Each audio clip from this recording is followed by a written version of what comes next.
Hi, welcome to engVid.com. I'm Adam. Today's lesson is a little bit special and you have to be careful with it. So I want to give you a little bit of a warning before we even start, because I'm going to show you some ways to say crazy and stupid. I'm going to show you expressions that we use to talk about a person who's a little bit crazy or you think is stupid without actually using the words crazy or stupid. Now, on the other hand, I'm also going to show you some ways to say a person is very smart or sharp. Now, sharp generally means smart, but it could also mean very aware or very in control of a situation. Now, all of these expressions, they're very creative and you can play with them a lot. I'm going to show you basics and then show you how to expand on them. And I want you to understand them because they are very common. And especially if you're watching TV shows or movies, and I get a lot of students say to me, I can understand all the English, but I don't know what they're saying in the movies. Well, the thing you have to remember, in the movies, their audience, their target audience is native English speakers, which means they can use slang and they can use idioms and they can use all kinds of cultural expressions that a non-native speaker, that someone who's learning English, simply won't understand until it is explained to him or her. So that's what we're going to do here. So we're going to start with crazy and stupid expressions. And then we're going to look at smart and sharp expressions, okay? Now, a very common expression, and the reason I'm starting with this is because you can be very creative with this one. A person is something short of something or shy of something. Now, before I continue, shy. Everybody knows shy means you get nervous when you talk to strangers or your face gets red. Shy, to be shy of, means to have less than complete. Okay, so there's a new meaning of the word shy for you. And if those of you taking an English test, this is a good word to use in your essay. Keep that in mind. So let's look at a few examples.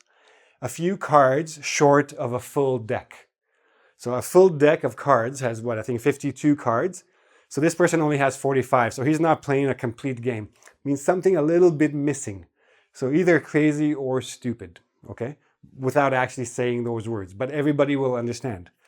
Now, this structure, you can use anything you want on either end, and people get very creative. That person is a few sandwiches short of a picnic. You can't have a picnic if you don't have all the sandwiches there, so a little bit, not 100%, right? Oh, that's another expression. Somebody say, he is not 100%. Means something a little bit missing. A few beers short of a six-pack, a few French fries short of a Happy Meal. The list goes on and on and on and on. You can hear all kinds. Just remember this part of it, and you'll understand what's going on. Now, other expressions. He's not playing with a full deck. So basically the same meaning as this, but just a different construct. Oh, that guy's not playing with a full deck. Be careful about him. Means he's a little bit crazy. He's not 100%. Another expression, and this is, again, we use it with these two, sharpest and brightest. Now, sharp generally means smart. Bright also means smart. So somebody is bright, clever. Somebody is sharp, clever. But if somebody is not the sharpest knife in the drawer, he's not very sharp. He's actually quite blunt, so he's a little bit stupid. If somebody is not the brightest star in the sky, same meaning, not very smart, a little bit stupid, okay? And other ways, the lights are on, but nobody's home. So eyes are open, he's alive and seeing everything, but nobody's home. Nothing's going on inside the brain. The person is out to lunch. So the body is here, but the brain is outside having lunch somewhere, so not present. You can also say the person has a loose screw, or he has a few loose screws, means not everything's tight and working properly. This person's cheese slid off his cracker. So again, the list goes on and on and on. Make sure you understand them. Make sure you recognize them for what they mean. But if you're going to use them, be very, very careful. Because sometimes I've heard students mix up expressions and the other person doesn't understand what they're saying and they can get themselves into a little bit of trouble. So be careful about that. Let's look at a few expressions to talk about somebody being smart or sharp or on the ball, as we'll see. Okay, so now we're going to look at the other side of the coin. Okay, we're going to look at some ways to say good things about people. So if we say somebody is the cream of the crop, means he's the best of the best, or she's the best of the best. So if you're looking at a group of students, all of them are very smart, but this one in particular, he is the cream of the crop. He's the best of the best. He's the smartest, the most talented, etc. When we talk about smarts, there are two types of descriptions of smarts. There's book smarts, means somebody who studied a lot and knows everything in theory. And then there are street smarts. So if we say this guy, not so much book smarts, but his street smarts will get him very far. Okay? Means he knows how to handle himself. He knows how to deal with people. He knows how to get the things he wants. He might not know very much about books or what's in them, but he knows how to deal with the world he lives in or she lives in. Whereas book smarts, a person can graduate with a PhD and then go out into the real world to work and not know what's going on because this person lacks street smarts. So it's good to have a combination of both if you can. If somebody is on the ball means in control, aware of the situation, ready to act in any circumstance, okay? Very prepared, very ready.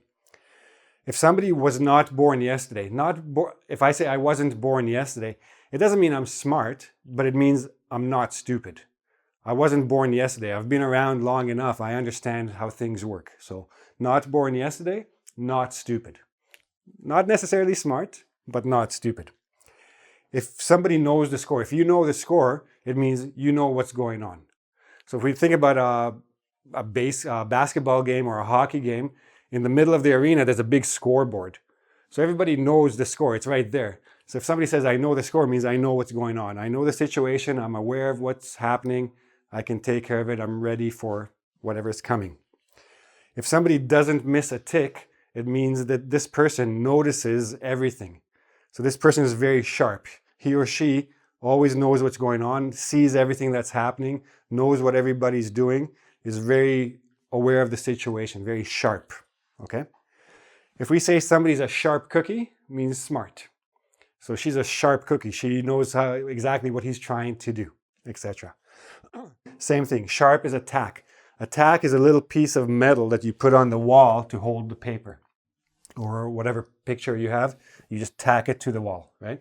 It's very sharp. So if you're sharp as a tack, means you're very smart. Now, if you're savvy, S-A-V-V-Y, tech savvy, computer savvy, internet savvy, whatever it is you're savvy with means you're very good at, you're very knowledgeable about, you're very aware of, you know how to use, etc. So the most common these days is tech savvy. So children today are much more tech savvy than their grandparents because the children are born to a digital world, whereas the grandparents are still writing in pen and paper, so they don't know. They're not tech savvy. And you can say somebody is quick. If somebody is quick, it means smart, very sharp, can process information very quickly. If somebody is a bit slow, then a little bit dumb, not so smart. Not necessarily stupid, just not necessarily very smart either. But somebody who's quick is actually very smart. Okay?